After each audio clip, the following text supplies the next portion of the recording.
Hello students, welcome again to the study of home science. हम कर रहे थे यूनिट 2 और चैप्टर 5। चैप्टर 5 के हम अभी तक 2 वीडियो कर चुके हैं। चैप्टर 5 है हमारा फूड प्रोसेसिंग एंड टेक्नोलॉजी, खाद्य प्रसंस्करण एवं प्रौद्योगिकी। आज हम इसका लास्ट वीडियो करेंगे, दैट इज़ पार्ट 3 या वीडियो 3। तो चलिए शुरू करते हैं पार्ट 3। आज के हमारे अध्ययन बिंदु हैं जीविका के लिए तैयारी, खाद्य प्रसंस्करण एवं प्रौद्योगिकी के क्षेत्र में जीविका के लिए क्या अवसर है, जीविका या करियर के लिए आवश्यक कौशल क्या चाहिए होंगे, और इस क्षेत्र में किस तरह की शिक्षा और प्रशिक्षण हमें करियर के लिए तैयारी करने में मदद करेगा, और कौन कौन से ऐसे संभावित क्षेत्र हैं जिनमें एक व्यक्ति करियर बना सकता है। करियर बनाने के लिए खाद्य प्रसंस्करण और प्रौद्योगिकी की कई सारी शाखाएं हैं। जितने सारे हमारे खाने पीने से जुड़े हुए मुद्दे हैं या ग्रुप हैं, वो सभी इस क्षेत्र में इसकी शाखाएं कहलाएंगे। उन सभी क्षेत्रों में कार्य किया जा सकता है, अलग अलग स्तर पे अलग अलग प्रकार का कार्य किया जा सकता है। जैसे पेय पदार्थ और मद्य निर्माण कारखाना यानी कि जहाँ पे शराब या शराब से संबंधित चीज़ें पदार्थ बनाए जाते हैं। और पेय पदार्थ तो आप समझते ही हैं, स्क्वैशेस हैं, जूसेस हैं और इस तरह के शरबत हैं। इस तरह के जितने भी कोला है या कोई भी कोल्ड ड्रिंक्स हैं या कोई भी और पीने के लिए जो चीज़ें आती हैं वो सभी इसमें आते हैं। फिर है अनाज और योजक पदार्थ। योजक पदार्थ का मतलब है उनसे बनने वाले पदार्थ, यानी कि अनाज और अनाज से बनने वाले जितने भी पदार्थ हैं। देखिए, अनाज, सपोज़ अगर हम एक गेहूं का एग्जांपल लेते हैं तो गेहूं से दलिया बनता है। दलिया रोस्टेड भी होता है, दलिया अनरोस्टेड भी होता है। दलिया आजकल तो रेडीमेड दलिया आता है जो रेडी टू ईट होता है, उसमें आप दूध या पानी ऐड करें उससे खा सकते हैं। तो ये एक दलिया हो गया। इसी तरह गेहूं के आटे से मैदा बनती है, मैदा से बहुत सारे प्रोडक्ट बनते हैं। सूजी बनती है, सूजी के बहुत सारे प्रोडक्ट हम खाते हैं। आटे से बने हुए बिस्किट हम खाते हैं, रस हम खाते हैं, आटे के बनी हुई कितनी सारी चीज़ें आप याद कर लीजिए स्वीट्स की शॉप को। और अदरवाइज़ आटे से बने हुए जो चीज़ें आती हैं, मक्का के फ्लेक्स आते हैं, चावल के का चिड़वा आता है। ये कितनी सारी चीज़ें हैं जो हम पैकेट में बंद लेके आते हैं और घर में यूज़ करते हैं। ये सभी अनाज के योजक पदार्थ हैं। और ये तो हमने सिर्फ 2 एग्जाम्पल लिए हैं, 2 अनाजों के। ऐसे कितने सारे हमारे पास अनाज हैं। ओट्स इसका एग्जाम्पल है, म्यूसली इसका एग्जाम्पल है। सब अलग अलग चीज़ों के फ्लेक्स आते हैं, आजकल नमकीन आती हैं। ये कितनी सारी चीज़ें जो हमें खाने के लिए अनाज बेस्ड जो चीज़ें आती हैं वो सभी इसके से संबंधित हैं। फिर है समुद्री खाद्य पदार्थ। समुद्री खाद्य पदार्थ जितने भी मछली, झींगा, क्रैब और जो भी समुद्री भोजन खाया जाता है वो सभी, उनसे जुड़े हुए सभी कार्य और उनकी जैसे प्रोसेसिंग की जाती है, यानी कि जिस तरह से उनको डिब्बाबंद किया जाता है, पैकेट फूड के रूप में उनका रूप बदला जाता है और मार्केट में लोगों को पहुंचाया जाता है, वो सारे प्रोसेस जहां उनका उत्पादन है वहां से लेके कस्टमर तक पहुंचने की जितनी भी प्रक्रिया है उन सभी में काम करने वालों की आवश्यकता होती है। इसी तरह वसा और तेल, यानी कि घी और तेल से जुड़े हुए जितने भी चीज़ें हैं, जैसे कि अलग अलग तरह के हमारे पास रिफाइंड ऑयल हैं और उनसे फिर वनस्पति घी भी बनाया जाता है। मक्खन है, चीज़ है, क्रीम है, ये सभी, बटर है, ये सभी हमारे इस क्षेत्र से जुड़े हुए हैं। कौन कौन से तिलहन का या कौन कौन से पदार्थों का तेल बनता है, फिर वो उसकी पैकेजिंग होती है, फिर वो ग्राहकों तक पहुँचाया जाता है। ये सभी अलग अलग तरह की शाखाएँ हैं। इसी तरह डेयरी से संबंधित उत्पाद, डेयरी यानी कि दूध और दूध से बनी हुई चीज़ें, फल सब्जियों के पदार्थ हैं। फल सब्जियों के आपने देखा होगा अचार आती हैं, सॉसेज आती हैं, इवन सब्जी बनी हुई पैक होके आती है कि आप उसे सिर्फ निकालें, गर्म करें और खा लें। इंस्टेंट करीज जो आती हैं, सब तरह की सब्जियां इस तरह से पैकेट में बनी हुई आती हैं जिनको आपको सिर्फ गर्म करना होता है और आप खा सकते हैं। आपने वो स्माइलीज़ खाए होंगे मकेन के, ये सभी प्रोसेस्ड फूड के एग्जाम्पल हैं। तो जितनी भी चीज़ें हैं जो आटे से बनी है, आप मैगी भी आपका प्रोसेस्ड फूड है, बिस्किट्स भी आपके प्रोसेस्ड फूड हैं। तो जो भी चीज़ें आप इस तरह से खाते हैं, लेके आते हैं, ये सभी खाद्य प्रसंस्करण का हिस्सा हैं। इसी प्रकार मांस, मछली और मुर्गी पालन, ये एक शब्द मांस के बाद मुर्गी पालन यहाँ से कटा हुआ है, इसको बच्चों आप लिख लेना, मुर्गी पालन है ये। इन सब से जुड़े हुए भी जितने भी पदार्थ पैक होके आते हैं वो सभी प्रसंस्करण का हिस्सा है। मांस भी पैक होके आता है, डीप फ्रीज़र में रखा जाता है, स्टोर किया जाता है। और जैसे बाकी चीज़ें पैक्ड आती हैं, जैसे आपने मटर देखे हैं, फ्रोज़न मटर आते हैं, उसी तरह से जो मांसाहारी पदार्थ हैं वो भी पैक होके आते हैं। स्थायी, कारी, परिरक्षक और रंग, ये 3 शब्द हैं, आप इन्हें अच्छे से समझ लीजिए बच्चों। स्थायी कारी का अर्थ है स्टेबलाइज़र। आपने कोई भी रेडीमेड फूड क्या लेबल अगर कभी ध्यान से पढ़ा हो तो आपने ज़रूर ये शब्द वहाँ पढ़ा होगा, stabiliser, acidity regulator, preservative, food colour, natural identical colour, flavour, ऐसे आपने शब्द ज़रूर पढ़े होंगे। जो केमिकल उस खाद्य पदार्थ का जैसा ओरिजिनल टेस्ट होता है उसको बनाए रखने में मदद करता है, उसको स्टेबलाइज़र या हिंदी में स्थायी कारी कहते हैं। यानी कि ऐसे केमिकल्स जहाँ पे बनते हैं, जहाँ पे यूटिलाइज़ होते हैं और जिन खाद्य पदार्थों के लिए इस्तेमाल किए जाते हैं वो खाद्य प्रसंस्करण इंडस्ट्री का हिस्सा है। परिरक्षक यानी कि जो उस खाद्य पदार्थ को लंबे समय तक खराब होने से बचाता है, जैसे अचार में, सॉस में, जैम्स में, जेलीज़ में, स्क्वैशेस में, इन सभी में एक केमिकल, आपने ये सोडियम बेंजोएट और ये सब आप पहले पढ़ चुके हो। ये KMS का नाम आपने सुना हुआ है, सिट्रिक एसिड आपने सुना हुआ है, ये सभी परिरक्षक है, ये रासायनिक परिरक्षक हैं। ये सभी ऐसे पदार्थों में ऐड करे जाते हैं और उस पदार्थ की लंबी शेल्फ लाइफ के लिए रिस्पॉन्सिबल होते हैं। रंग, आप बहुत सारी चीज़ों के खूब चटकदार रंग देखते हैं, लेकिन अगर आप घर पे उसी चीज़ को बनाते हैं तो वो रंग नहीं आता है। जैसे अगर हम एप्पल जैम घर पे बनाते हैं तो उसका बहुत चटक वाला रेड कलर नहीं आता है, बट जो हम मार्केट का जैम खाते हैं उसका कलर बहुत सुंदर होता है। इसी तरह बहुत सारी आइसक्रीम, कलरफुल आइसक्रीम्स आपने देखी होंगी। अलग अलग खाद्य पदार्थों को आप देखते हैं जिनके सुंदर सुंदर रंग होते हैं। केक में आप देखते हैं, पेस्ट्रीज़ में आप देखते हैं, ये सभी खाद्य कलर इस्तेमाल करके बनाए जाते हैं। तो ये रंग जहाँ पे बनते हैं, जैसे यूज़ होते हैं, पैकिंग होती है, उन सब से जुड़े हुए जो इंडस्ट्री है वो भी खाद्य प्रसंस्करण इंडस्ट्री में आती है और वो भी इसकी एक शाखा है जहाँ पे करियर के अवसर हो सकते हैं। नेक्स्ट है हमारा करियर के लिए आवश्यक ज्ञान और कौशल। अब इस क्षेत्र में करियर बनाने के लिए किस तरह के ज्ञान और कौशल की आवश्यकता पड़ेगी, यानी कि इन सारे उद्योगों को जिनको भी हमने डिस्कस करा, अगर इनमें जाकर कार्य करना हो तो किस तरह का ज्ञान कौशल एक व्यक्ति में होना चाहिए। खाद्य विज्ञान या खाद्य उद्योग में संसाधन एवं निर्माण का ज्ञान होना चाहिए, यानी कि जो व्यक्ति इनमें जाके काम करना चाहता है उसे पता होना चाहिए कि ये फूड प्रोसेसिंग का काम होता कैसे है, कैसे बनाई जाती हैं चीज़ें, ये उसे सीखना चाहिए। उपभोक्ता बाज़ारों में शोध का ज्ञान, शोध यानी कि रिसर्च, तो उसे पता होना चाहिए कि उपभोक्ता यानी कि कस्टमर मार्केट में आकर क्या ढूंढता है, कौन सी चीज़ों को ज़्यादा पसंद करता है, क्या देखना पसंद करता है, सबसे पहले उसकी नज़र किस पे जाती है, किसी प्रोडक्ट में वो कौन सी चीज़ें होती हैं जो एक कस्टमर उसको ख़रीदने के लिए बाध्य हो जाता है। नई प्रौद्योगिकी का विकास, नई नई टेक्नोलॉजीज़ जो भी फूड के क्षेत्र में आ रही हैं, उपयोग हो रही हैं, उन सभी का ज्ञान होना भी उसके लिए आवश्यक है।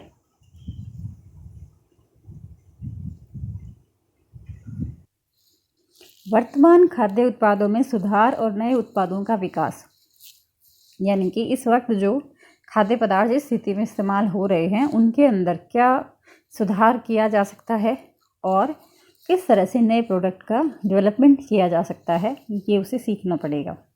खाद्य सुरक्षा को कैसे सुनिश्चित करना है, यानी कि जो फूड हम बना रहे हैं उसका सेफ़ रहना भी उतना ही आवश्यक है। कस्टमर तक पहुंचने से पहले अगर वो ख़राब हो जाएगा तो उसका जो सारी लागत है वो बेकार हो जाएगी। तो वो कैसे सुरक्षित रखा जाए, कौन से सुरक्षा मॉनिटर बनाए जाएं और सुरक्षा को मॉनिटर कैसे किया जाए, कैसे कॉन्टिन्यूसली सुरक्षा के ऊपर ध्यान दिया जाए, उसकी क्वालिटी को कैसे कंट्रोल किया जाए और किस तरह से कंट्रोल करने के तरीके और विकसित किए जाएं, यानी कि आसानी से क्वालिटी को कंट्रोल किया जा सके, इस तरह के कौन से तरीके हैं, ये सब उसे आना चाहिए। लाभप्रद उत्पादन के लिए लागत निकालने का गुण, इसका अर्थ ये है कि उस व्यक्ति में ये गुण होना चाहिए कि जो प्रोडक्ट बनाया गया है वो मार्केट में इस तरह बिके कि जो हमारी लागत है वो तो आ ही जाए, साथ में मुनाफा भी हो। तो ये मुनाफा जनरेट करने वाला जो गुण है वो उस व्यक्ति में होना चाहिए, तभी वो हाई रैंक की पोस्ट पे कार्य कर सकता है। नियामक मामले, नियामक मामले का अर्थ है इस क्षेत्र में किस किस तरह की कानूनी समस्याएं उत्पन्न हो सकती हैं, किस तरह मुद्दे बन सकते हैं और किस तरह से उनका निपटारा करना है, ये उसे सीखना चाहिए। ये सभी क्षेत्र जो ज्ञान और कौशल के क्षेत्र हैं, ये सभी क्षेत्र में जब वो पढ़ेगा और सीखेगा और एक्सपीरियंस लेगा तो ये सभी उसे अलग अलग प्रकार के, अलग अलग तरह के रैंक, पद और उसके अनुसार उसे योग्य बनाएंगे। खाद्य प्रसंस्करण एवं प्रौद्योगिकी की विभिन्न शाखाओं में भिन्नता अनुसार संबंधित कौशल, और जैसे अभी हमने पिछले स्लाइड में ये पढ़ा था कि अलग अलग शाखाएं हैं खाद्य संस्करण और प्रौद्योगिकी की, तो उसमें से जिस शाखा को वो पसंद करता है या जिस शाखा में उसे ज़्यादा इंटरेस्ट है उसमें वो अपने इंटरेस्ट के अनुसार अपनी योग्यता भी विकसित करे। तो ये सभी ज्ञान कौशल एक व्यक्ति में जो इस क्षेत्र में आना चाहता है उसके लिए आवश्यक है।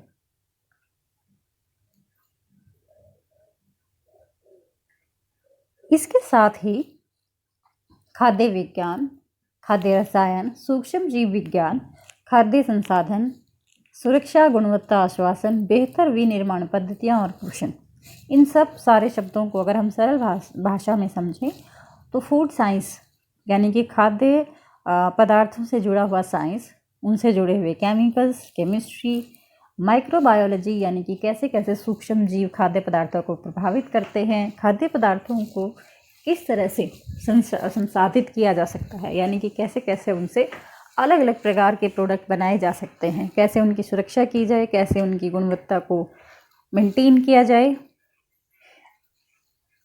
अच्छी पद्धतियाँ विनिर्माण की यानी प्रोडक्ट बनाने की अच्छी कौन कौन से मेथड हो सकते हैं, किस तरह से पोषण को मेंटेन किया जाए। इसी तरह कच्चे या पके हुए निर्मित खाद्य पदार्थों को कैसे सुरक्षापूर्ण तरीके से क्वालिटी वाइज उसको मेंटेन किया जाए, उसे कैसे रखा जाए, कैसे उनका बड़े पैमाने पर निर्माण किया जा सके और कैसे उनका खाद्य उत्पादन में उपयोग किया जाए। इसके अलावा उत्पादन विनिर्देशन, उत्पादन विनिर्देशन का अर्थ है प्रोडक्ट जहाँ पे बन रहा है वहाँ पे उन सारे गतिविधियों को कैसे डायरेक्ट किया जाए, कैसे उनको प्रॉपरली चलाया जाए, कैसे विकास किया जाए, खाद्य उत्पादन को कैसे बढ़ाया जाए। संवेदी मूल्यांकन और स्वीकार्यता, संवेदी मूल्यांकन का अर्थ है, देखिए कोई भी खाद्य पदार्थ से संबंधित प्रोडक्ट जब बनता है, जब तक वो टेस्ट में बहुत अच्छा ना हो कस्टमर उसको स्वीकार नहीं करेगा। तो बाकायदा ऐसी इंडस्ट्रीज़ में एक व्यक्ति ऐसा भी होता है जो उनको चख कर टेस्ट करके देखता है और उसके अच्छे टेस्ट के प्रति जवाबदेह होता है और वो ये बताता है कि इसमें ये टेस्ट कम है या इसको ज़्यादा डाला जाए या इसको इस पदार्थ को कम कर दिया जाए। तो इसको हम संवेदी मूल्यांकन कहते हैं। और उसकी स्वीकार्यता यानी कि एक ऐसा व्यक्ति भी चाहिए होगा, यानी कि व्यक्ति में ये भी गुण होना चाहिए कि वो ऐसे खाद्य पदार्थों का ये सेंसरी टेस्टिंग कर सके और बता सके कि ये स्वीकार्य है कि नहीं है।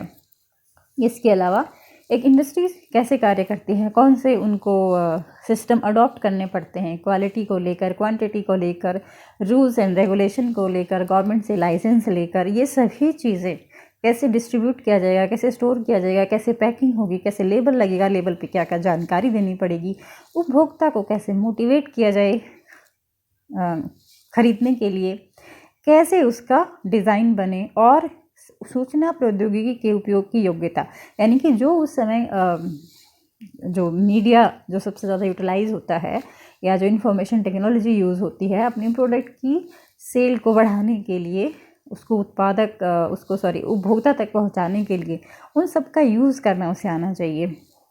ये संवेदी मूल्यांकन दोबारा यहाँ पे रिपीट हो गया है। इसके अलावा खाना बनाने और पाक क्रिया में तो उसे कुशल होना ही चाहिए। इसके अलावा डिज़ाइन तैयार करने, डिज़ाइन लेबल का भी हो सकता है, खाद्य पदार्थ का भी हो सकता है, फिर उसका विश्लेषण कर सके। फिर जो डिज़ाइन तैयार किया गया है, डिज़ाइन का अर्थ ये है कि जो हमने डिसाइड किया कि हम देखिए अगर हम एक एग्जांपल लें कि हम एक बिस्किट में इतना हम आटा लेंगे, इतना हम फैट ऐड करेंगे, इतना हम इसमें कोई ड्राई फ्रूट ऐड करेंगे, तो ये हमारी लागत को प्रभावित करेगा। इस तरह जो हमने डिसाइड किया, इस तरह के अगर हम 100 बिस्किट बनाएं और उसके बाद हम 1000 बिस्किट बनाएं, तो अकॉर्डिंगली हमारी कितनी रिक्वायरमेंट होगी, उससे क्या लागत आएगी और उसको हम क्या प्राइस में सेल करेंगे जिससे हमें मुनाफा भी हो और सभी बिस्किट में सेम टेस्ट और सेम ही अमाउंट हो।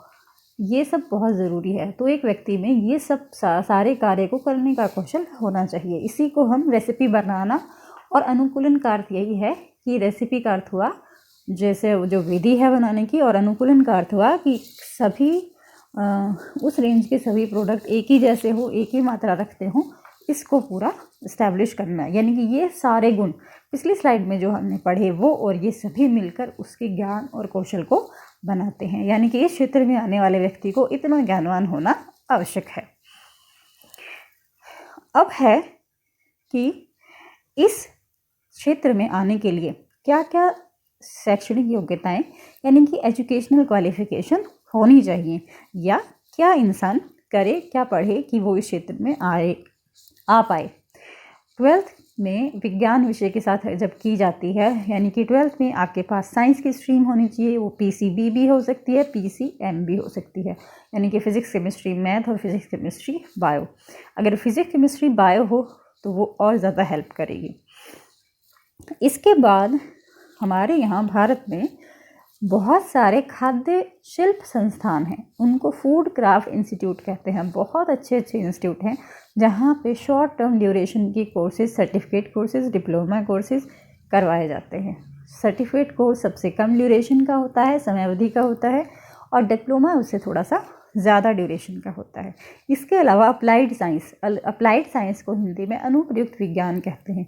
इसका अर्थ ये है कि साइंस प्योर ना होके, जैसे बायोलॉजी प्योर ना होके, एक तो बायो पढ़ें आप, और एक बायोलॉजी का कैसे फूड साइंस में क्या योगदान है आप उसको पढ़ें। तो फूड साइंस में उसका जो योगदान अगर हम पढ़ेंगे, सिर्फ उस पर फोकस करेंगे, तो that will be called applied science. ठीक है। इसी तरह हम microbiology for foods in food relation जब हम पढ़ते हैं तो that is called applied science. तो इस तरह के बहुत सारे कॉलेजेस हैं, वहाँ से भी सर्टिफिकेट कोर्स यानी कि थोड़ा छोटा कोर्स, डिप्लोमा कोर्स, उससे थोड़ा सा बड़ा कोर्स, या क्राफ्ट कोर्स कर सकते हैं। क्राफ्ट कोर्स का मैं आपको एक एग्जांपल दूंगी। जैसे खाना बनाना तो एक साइंस और आर्ट दोनों है ही, उसको परोसना एक क्राफ्ट है। इसी तरह अलग अलग तरीके से कैसे परोसा जाए, कैसी कटलरी होती है, कैसे कटलरी को यूज़ किया जाता है, कैसे उसे शो किया जाता है, कैसे डिज़ाइन किया जाता है, ये सभी उसके शिल्प में आता है। आपने देखा होगा बहुत सारे वीडियो जिसमें अलग अलग तरीके से सैलेड, सुंदर सुंदर आकार में सैलेड काटा जाता है, वो एक क्राफ्ट की चीज़ है। तो ये सब सिखाने के लिए अलग अलग शाखाओं में, अलग क्षेत्रों में ये सब सिखाने के लिए कोर्सेज होते हैं। CFTRI, इसको हिंदी में हम कहेंगे केंद्रीय खाद्य प्रौद्योगिकी शोध संस्थान, central food technology research institute, ये मैसूर में है। मैसूर में इससे, क्योंकि ये सिर्फ खाद्य प्रौद्योगिकी पर ही आधारित एक क्या बोलते हैं कॉलेज है, तो इसमें बहुत सारे कोर्सेज इसी से रिलेटेड हैं। उस स्तरीय पद पर कार्य करने के लिए व्यक्ति को फूड साइंस से रिलेटेड उसमें शिक्षा में स्नातक यानी कि ग्रेजुएशन करनी पड़ेगी, फिर स्नातक यानी कि पोस्ट ग्रेजुएशन करनी पड़ेगी, और शोध योग्यता यानी कि रिसर्च एबिलिटी भी उसमें होनी चाहिए। बहुत सारी यूनिवर्सिटीज़ हैं इंडिया में जो इस तरह के कार्यक्रम चलाती हैं, और जब आप हाई लेवल के कोर्स करते हैं तो याद रखिए आप हाई लेवल की पोस्ट के लिए योग्य बन जाते हैं। जब आप शॉर्ट ड्यूरेशन कोर्स करते हैं तो आप उसी तरह के कार्य के लिए योग्य बन जाते हैं। अब है कि ये सारे कोर्सेज करने के बाद किस किस तरह की जीविका के अवसर इस क्षेत्र में बनते हैं। उत्पादन प्रबंधक का मीनिंग जान लीजिए, मैनेजर जो हम वर्ड यूज़ करते हैं। उत्पादन यानी कि प्रोडक्शन, प्रोडक्शन के ऊपर मैनेजर का कार्य कर सकते हैं। परियोजना कार्यान्वयन यानी कि जो एक परियोजना चल रही है, जो एक कार्य चल रहा है, प्रोजेक्ट चल रहा है, उसको एग्जीक्यूट करने वाले का कार्य कर सकते हैं। विपणन और विक्रय का मतलब है मार्केटिंग और सेल ऑफिसर बन सकते हैं। संवेदी मूल्यांकन मैंने आपको पहले बताया था, जो टेस्टिंग करता है वो बन सकते हैं। क्वालिटी को देख सकते हैं तो क्वालिटी आश्वासन देने वाला पर्सन के तौर पे कार्य कर सकते हैं। इसी क्षेत्र में आप रिसर्च, कॉन्टिन्यूस रिसर्च करने का कार्य कर सकते हैं। इसी डिपार्टमेंट में आप फाइनेंशियल मैनेजमेंट देख सकते हैं। इसी प्रोजेक्ट में आप इवैल्यूएशन का कार्य कर सकते हैं कि कार्य सही से चल रहा है कि नहीं चल रहा है, उसकी कॉन्टिन्यूसली इवैल्यूएशन भी करनी पड़ती है। पढ़ाने का काम कर सकते हैं, रिसर्च करने का काम कर सकते हैं। उद्यमशीलता विकास, एंटरप्रेन्योरशिप डेवलपमेंट यानी कि अपना कोई प्रोजेक्ट शुरू कर सकते हैं, बनाने का, प्रोसेस करने का, इस तरह का। काउंसलर का काम भी आप कर सकते हैं। ऐसी जितनी भी सारी इंडस्ट्रीज़ हैं उनमें काउंसलर का काम कर सकते हैं, अलग अलग चीज़ों के संबंध में काउंसलिंग कर सकते हैं। और तकनीकी विपणन, टेक्नोलॉजिकल मार्केटिंग कर सकते हैं। इसका अर्थ ये हुआ कि जो प्रोडक्ट बन रहा है उसको मीडिया के अलग अलग प्लेटफॉर्म पे कैसे मार्केट किया जाए, कैसे उसे बेचा जाए, कैसे उसे लोगों तक पहुंचाया जाए, ये कार्य किया जा सकता है। ये कुछ ही अवसर हैं बच्चों जो यहाँ पे डिस्कस किए गए हैं, इससे भी ज़्यादा और भी हो सकते हैं। तो अब आपकी ये जो बुक है उसी में से हमने कुछ क्वेश्चन लिए हैं अभ्यास के। यहाँ तक ये हमारा चैप्टर जो था वो पूरा हो गया है और ये कई सारे क्वेश्चंस हैं जो आप अब करेंगे। एक भावी प्रौद्योगिकी, खाद्य प्रौद्योगिकी विद के रूप में उद्योग द्वारा आपसे किस ज्ञान और कौशल की अपेक्षा की जाती है? ज्ञान और कौशल वाली जो 2 स्लाइड हमने पढ़ी उन दोनों में इसका आंसर है। स्वास्थ्य और कल्याणकारी संकल्पनाओं को ध्यान में रखते हुए उदाहरण सहित समझाइए कि खाद्य वैज्ञानिक संसाधित और पैक किए हुए खाद्यों के खाद्य मान को बढ़ाने के लिए किस प्रकार प्रयास कर रहे हैं। ये आप गूगल से सर्च करिए बच्चों। ये पूछना चाह रहा है कि किसी भी प्रोडक्ट के अंदर जो पौष्टिक तत्व होते हैं उसको हम उसका खाद्य मान कहते हैं। उसको बढ़ाने के लिए साइंटिस्ट हमें क्या क्या एग्जाम्पल दे रहे हैं। जैसे हम फूड फोर्टिफिकेशन और फूड सप्लीमेंटेशन को हम पढ़ चुके हैं। इन दोनों टर्म को आप सर्च करेंगे तो आप इसके बारे में लिख पाएंगे। और फिर कुछ चीज़ें हैं जो आपको संक्षेप में लिखनी है कि खाद्य पदार्थों को संसाधित और परिरक्षित करने की आवश्यकता क्यों है, किन कारणों से खराब हो जाते हैं और अनुपयुक्त बन जाते हैं। बहुत सारे हमने फर्स्ट वीडियो में इसके बारे में चर्चा की थी। खराब होने का कारण, खाद्य पदार्थों के खराब होने का कारण सामान्यतः जीवाणु होते हैं। जीवाणुओं के विकास और वृद्धि के लिए कौन सी 4 परिस्थितियाँ आवश्यक होती हैं बच्चों? Oxygen, carbon dioxide, water, humidity और टेम्परेचर। ये 4 चीज़ें हैं। मैं फिर से बोलती हूँ, ऑक्सीजन या कार्बन डाइऑक्साइड, फिर आर्द्रता यानी कि उसके अंदर कितना पानी उपलब्ध है, फिर उसके अंदर न्यूट्रिएंट्स कितने हैं और टेम्परेचर कितना है। इन 4 चीज़ों से जो जीवाणु हैं वो विकसित और वृद्धि करते हैं। शेल्फ लाइफ बढ़ाने के लिए यानी कि कितने लंबे समय तक पदार्थ चल सके, लंबे समय तक उसका जीवन काल बढ़ाने के लिए क्या क्या किया जाता है। खाद्य विनिर्माता के रूप में एक कानूनी आवश्यकता है कि उत्पाद पर लेबल लगाया जाए। लेबलों पर उपभोक्ता को दी जाने वाली सूचनाओं और सलाहों की सूची बनाइए। ये आप अपने घर में जो प्रोडक्ट रखे हैं उनमें से किसी भी पदार्थ को एक को उठाइए और उसके ऊपर बहुत सारी चीज़ें दी हुई हैं, उनको आप सिलसिलेवार लिख लीजिए, आपको ये समझ में आ जाएगा। लेबल पर दी गई पोषक तत्वों के मान संबंधी सूचना किस प्रकार उपयोगी होती है? मैं ये चाहती हूँ ये क्वेश्चन का आंसर आप खुद लिखें और मुझे बताएं कि आपने इस क्वेश्चन के आंसर में क्या लिखा। अगर आप चाहेंगे तो हम इसको फिर से किसी एक उसमें डिस्कस करेंगे। ये मुझे सबसे ज़्यादा इम्पोर्टेंट लगता है, ये मेरा पर्सनल व्यू है। 10+2 परीक्षा पास करने के बाद खाद्य संसाधन और प्रौद्योगिकी के क्षेत्र में व्यवसाय के क्या क्या अवसर होते हैं, ये अभी हमने लेटेस्ट पिछली वाली स्लाइड में किया था। तो बच्चों इस तरह से हमारी ये यूनिट कंप्लीट होती है।